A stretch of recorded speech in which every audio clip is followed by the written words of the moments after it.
నమస్తే. అయోధ్యలో రాముడి విగ్రహ ప్రాణప్రతిష్ఠ మరికొద్ది గంటల్లో జరగనుంది. అయోధ్య పోరాటం 5 దశాబ్దాలుగా సాగిన సుదీర్ఘ అంశం.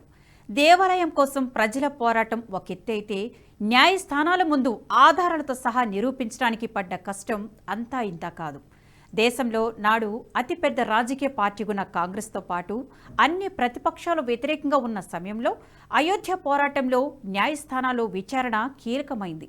వీటి ద్వారా తప్ప మరే ఇతర మార్గాల్లోనూ పరిష్కరించలేని పరిస్థితి. అందుకే ప్రతి చిన్న ఆధారము విలువైంది. ఈ క్రమంలో న్యాయస్థానం ముందు పరిశీలనకాలపు ఆధారాల నుంచి నేటి వరకు ఎలా ఉపయోగపడ్డాయి తెలుసుకుందాం. పానిపట్లో లోడీ వంశంపై విజయం సాధించి మొదటి మసీదును బాబర్ నిర్మించాడు. ఈ విజయమే అతడికి ఉత్తర భారతదేశంలోని కొన్ని ప్రాంతాలపై ఆధిపత్యాన్ని ఇచ్చింది. ఇప్పటికీ పానిపట్లో ఉన్న ఆ మసీదులోని శాసనం బాబర్ దాని సంరక్షకుడు, పోషకుడు అనే విషయాన్ని నిర్ధారిస్తోంది. రెండవ మసీదును శంభాలా ఆలయాన్ని ధ్వంసం చేసి మరీ నిర్మించాడు. ఈ మసీదులో ఆ ఆలయ భాగాలను పురావస్తు శాస్త్రవేత్త కూడా నిర్ధారించింది. శ్రీ మహావిష్ణువు చివరి అవతారం శంభాలా ఆవిర్భవిస్తుందని హిందువులు విశ్వసిస్తారు. ఈ మసీదులో ఆ ఆలయ భాగాలను పురావస్తు శాస్త్రవేత్త కూడా నిర్ధారించారు. శ్రీ మహావిష్ణువు చివరి అవతారం శంభాలా ఆవిర్భవిస్తుందని హిందువులు విశ్వసిస్తారు. కనుక అక్కడ ఆలయానికి అంత ప్రాముఖ్యం. డిసెంబర్ 1528లో బాబరు ఆదేశాల మేరకు మీర్ బక్షి బేగ్ మసీదును నిర్మించినట్లు శాసనాలు చెబుతున్నాయి. బాబర్ కాలంలో నిర్మించిన చివరి మసీదు అయోధ్యలోనిది. హిందువులకు అత్యంత ముఖ్యమైన పవిత్రమైన ప్రదేశమిది. శ్రీరాముడు జన్మించిన పవిత్ర ప్రదేశంగా హిందువులు భావిస్తారు.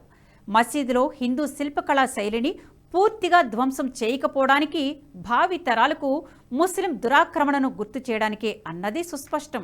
చాలా మంది వామపక్ష చరిత్రకారులు అయోధ్యపై హిందువుల హక్కును సవాలు చేసినప్పటికీ మధ్య యుగాలకు చెందిన పర్షియన్ రచనలు అయోధ్య పవిత్రతను గురించి, రాముని జన్మస్థలంగా దాని గుర్తింపు గురించి పేర్కొన్నాయి.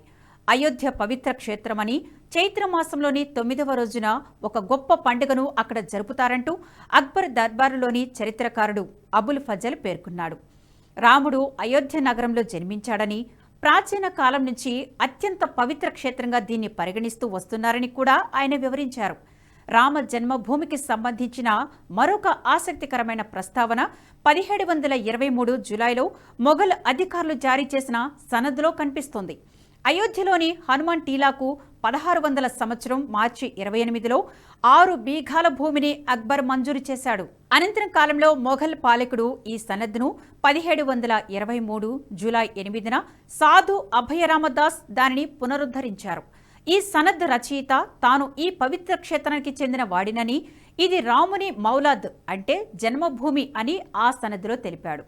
కోర్టు అధికారి హఫీజుల్లా 1822లో ఫైజాబాద్ కోర్టుకు సమర్పించిన ఒక పత్రంలో బాబర్ నిర్మించిన మసీదు దశరథుడి కుమారుడైన రాముని జన్మస్థలంతో పాటు సీతకు ఇష్టమైన వంటగది సీతాకి రసోయిపై ఉందని తెలిపాడు. బాబ్రీ మసీదు ముతవల్లి 1858 నవంబర్ 30న బ్రిటిష్ ప్రభుత్వానికి దాఖలు చేసిన తన తొలి పిటిషన్లో వివాదాస్పద కట్టడాన్ని మసీదు జన్మస్థాన్ అని ప్రస్తావించాడు. అనంతరం జనవరి 21, 1870లో చేసిన అప్పీలులో దానిని మసీద్ బాబరీ వకియా జన్మస్థాన్ అంటూ పేర్కొన్నాడు. 19వ శతాబ్దంలో అరబిక్, పర్షియన్, ఉర్దూలో రచించిన అనేక గ్రంథాలు ఆలయ విధ్వంసాన్ని, దానిపై బాబ్రీ మసీద్ కట్టడాన్ని బహిరంగంగా ప్రస్తావించాయి. షేక్ అజ్మత్ అలీ కకోరావి నమీ రచించిన తవరిఖ్ ఈ అవధ్ అటువంటి రచనలలో ఒకటి.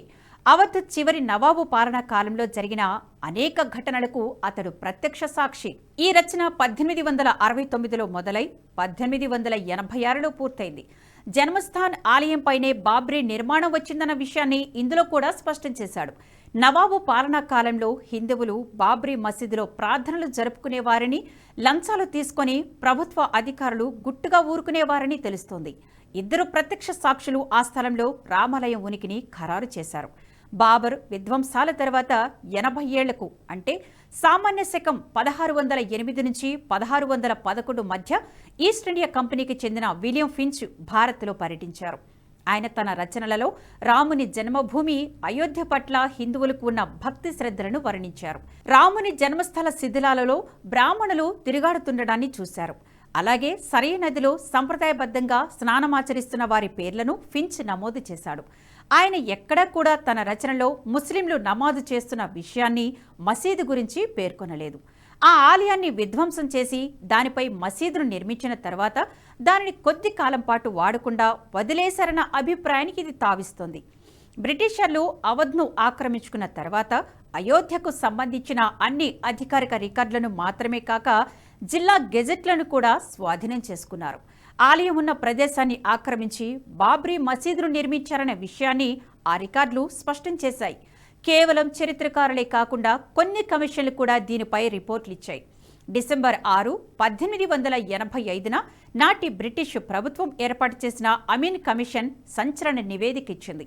సీతా రసోయి, చబూత్రా, జన్మస్థాన్ మహంత్ శిష్యులకు చప్పర్ అన్నీ కూడా మసీదు సరిహద్దు గోడలోపలే ఉన్నాయని నివేదిక ప్రస్తావించింది. యూపీ గెజెట్ 1944 ఫిబ్రవరి 26లో ప్రకటించిన వక్ఫ్ ఆస్తుల జాబితా కూడా ముస్లిం కేసును బలహీనపరిచింది. బాబ్రీ మసీదుకు ఎటువంటి వక్ఫ్ను బాబర్ నియమించలేదని తెలిపింది. మసీదు కేసులో అదొక పెద్ద బలహీనతగా మిగిలింది. ఇక చారిత్రక ఆధారాలు ఎన్ని ఉన్నా కూడా ఈ కేసులో హిందువులకు అనుకూలంగా తీర్పు రావడానికి ఆర్కియాలజీ సర్వే ఆఫ్ ఇండియా చేసిన శాస్త్రీయ సర్వేనే ప్రధాన కారణం. Archaeological survey of India court విచారణలో భాగంగా ఆ ప్రాంతంలో మందిరం ఉండేదో లేదో తెలిపేలా శాస్త్రీయ సర్వేను నిర్వహించాలని ఆర్కియాలజికల్ సర్వే ఆఫ్ ఇండియాను అలహాబాద్ హైకోర్టు ఆదేశించింది. నాడు కేకే మహమ్మద్ ఆధ్వర్యంలో నిర్వహించిన సర్వే ద్వారా అక్కడ మందిరం ఉండేదనే రిపోర్టును అందించారు.